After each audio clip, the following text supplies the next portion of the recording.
الشیطان الرجیم بسم اللہ الرحمن الرحیم ان الذين كذبوا بآياتنا واستكبروا عنها لا تفتح لهم أبواب السماء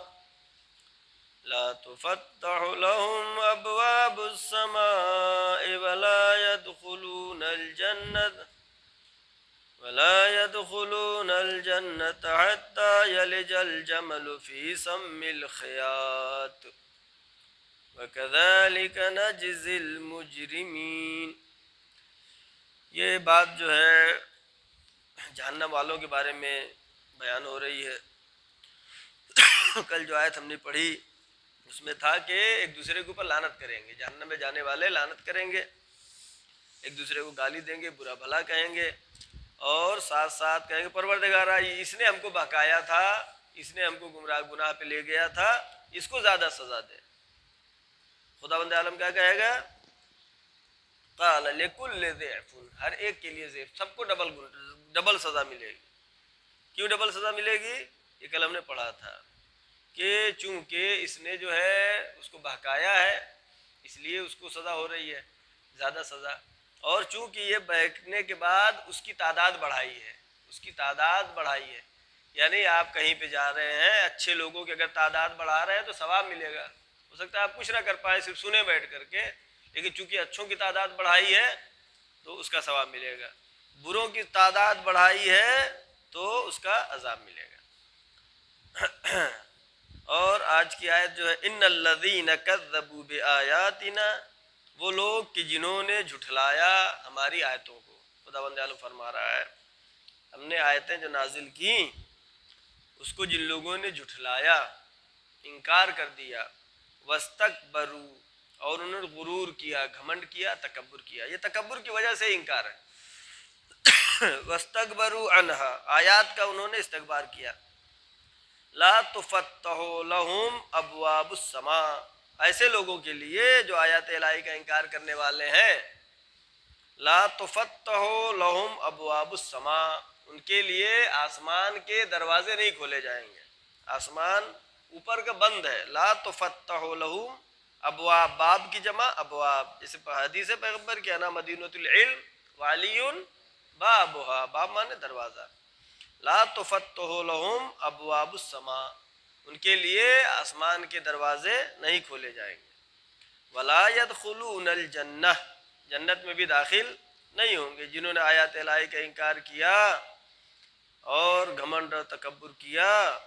کہتے لا يدخلون الجنہ، لا يدخلون الجنہ، وہ جنت میں داخل نہیں ہو سکتے۔ یہاں پر اللہ جو سمجھا رہا ہے کہ کتنا سخت ہے، اللہ جو ہے قرآن مجید میں مثالیں دے کر کے، انبیاء کے واقعات کے ذریعے سے انسانوں کی ہدایت کے ذرائع بتائے ہیں، سمجھایا ہے، یہاں پہ مثال دے کر سمجھایا۔ حتی یلج الجمل فی سم الخیاط، ایسے کا جنت میں جانا ایسے ہی ہے جیسے سوئی میں جو دھاگا ڈالا جاتا ہے، باریک سوراخ ہوتا ہے، بہت باریک سوراخ ہوتا ہے، اس میں دھاگا ڈالتے ہیں، اس کی مثال یہاں پہ کیا دے رہے ہیں؟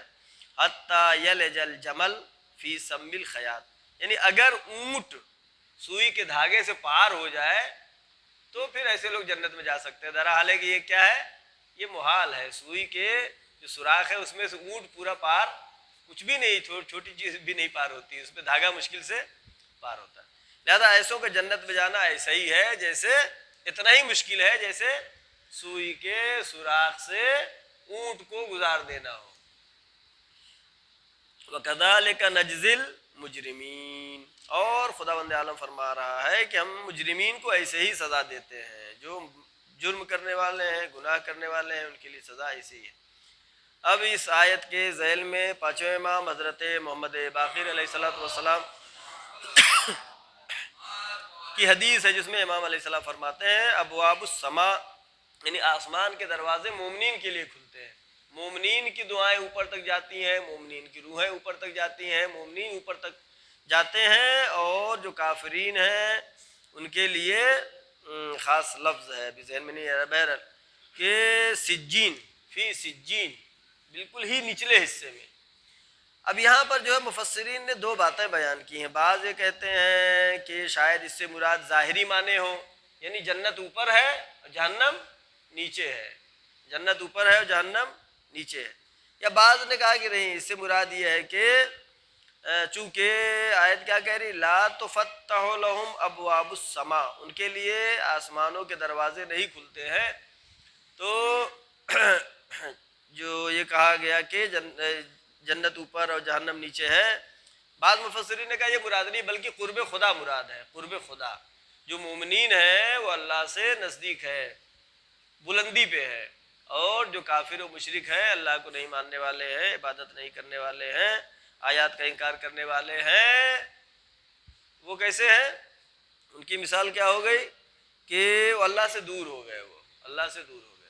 بہرحال چاہے ظاہری معنی مراد لیں چاہے باطنی معنی مراد لیں، بہرحال ان کے لیے جنت کے راستے بالکل بند ہیں. جنت پہ جانا ان کا ایسا ہی محال ہے جیسے سوئی کے سوراخ سے اونٹ کو پار کرنا محال ہے. آگے کی آیت نمبر 40 ہو گیا، 41.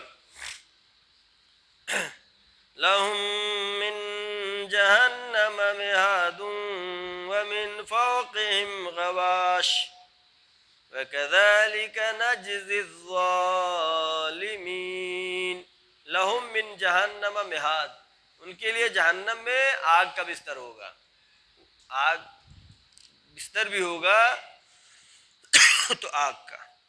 ومن فوقهم غواش، اور ان کے اوپر بھی آگ کا ہی خیمہ ہوگا، یعنی اوپر بھی آگ ہے، یعنی جو اڑنا بھی آگ اور بچھونا بھی آگ ہے. ان کے لیے دونوں طرح سے. یہاں پہ پھر دوبارہ تاکید ہو رہی ہے، وَكَذَلِكَ نَجْزِي الظَّالِمِينَ. اوپر لفظ تھا كَذَلِكَ نَجْزِي الْمُجْرِمِينَ، اللہ کہتا ہے مجرموں کو ہم ایسے ہی سزا دیتے ہیں. اس آیت میں وَكَذَلِكَ نَجْزِي الظَّالِمِينَ، ہم ظالمین کو ایسے ہی سزا دیتے ہیں، چاہے ظالم ہو چاہے مجرم ہو، اور جو منکر خدا ہے، آیات الہی کو جھٹلانے والا ہے، ان کے لیے یہ سخت سزا ہے. اب یہاں پر جو ہے مومنین کی بات آ گئی. آگے آیت نمبر 42. والذین آمنوا وعملوا الصالحات لا نکلف نفسا الا وسعها اولئک اصحاب الجنہ ہم فیہا خالدون.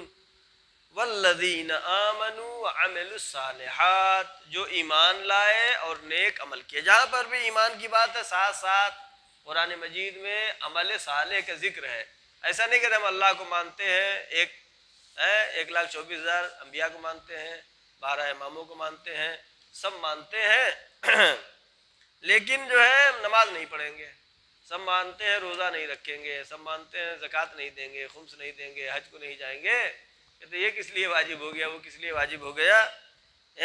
لہذا جو ہے آیت واضح طور پر کہہ رہی والذین آمنوا وعملوا الصالحات. ایمان کا تقاضا ہے کہ انسان عمل صالح کرے.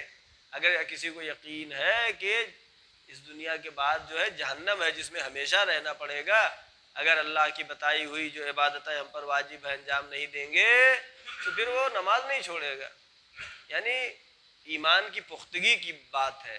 اگر ایمان مضبوط ہے تو عمل صالح اس سے دور نہیں ہو سکتا. والذین آمنوا وعملوا الصالحات، جو ایمان لائے اور نیک عمل کیا. ہم روز ہیں لا نکلف نفسا الا وسعها، یہاں بریکٹ میں خداوند عالم فرما رہا ہے ہر انسان کو ہم تکلیف نہیں دیتے ہیں مگر جتنی اس کی طاقت ہے، اس کی توانائی ہے. ایسا کہ اگر بیمار ہو تو پھر روزہ نہیں رکھنا ہے، پیسہ نہیں ہے تو حج پہ نہیں جانا ہے. جس کے پاس پیسہ ہوگا آنے جانے کے خرچ حج کا، جسے کہتے ہیں مستطیع ہونا، جو مستطیع ہوگا اس پر حج واجب ہے. جو بیمار ہے اس پر روزہ واجب نہیں ہے. جس کو جو ہے ایک بیماری ہے، پیاس کی شدت کی بیماری ہوتی ہے، نہیں رہ پاتے لوگ، برداشت نہیں کر پاتے، ان کے لیے چھوٹ ہے. لہذا جو ہے خدا کہہ رہا لا نکلف نفسا الا وسعها.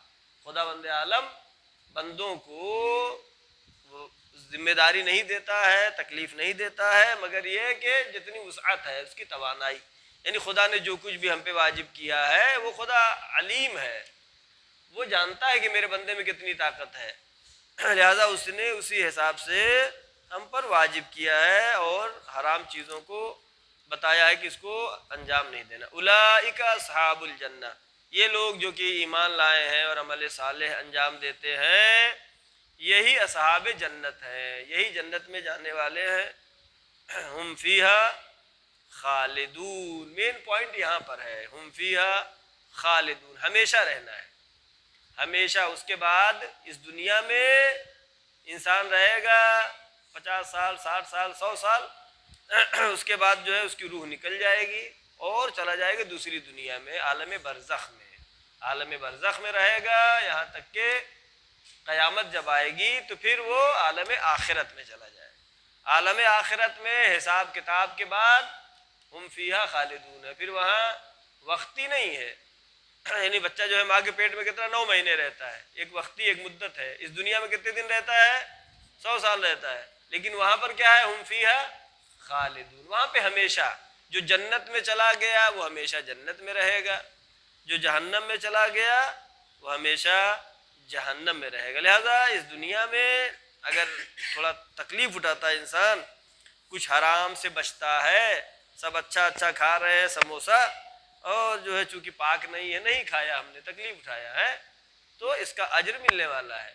سب جو ہے ٹہل گھوم رہے ہیں، کھیل رہے ہیں، نماز کا وقت ہوا، اذان کا وقت ہوا، ہم فوراً آ گئے نماز کے لیے، تو اس کا اجر ملنے والا ہے، معمولی نہیں۔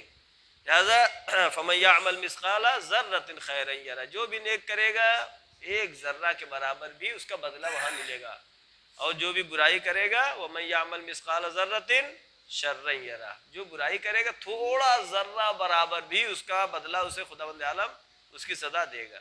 اور اس کے بعد والی دنیا کیا ہے؟ ہم فیہا خالدون، ہمیشہ اس میں رہنا ہے۔ لہذا قرآن نے، اللہ نے انبیاء کو بھیجا، ائمہ کو بھیجا، قرآن کو بھیجا ہدایت کے لیے انسانوں کی، اور جو ہے انسان کو چاہیے کہ اس سے ہدایت حاصل کرے اور اپنی عاقبت اور آخرت کو حسین و خوبصورت اور اچھا بنائے۔ صدق اللہ العلی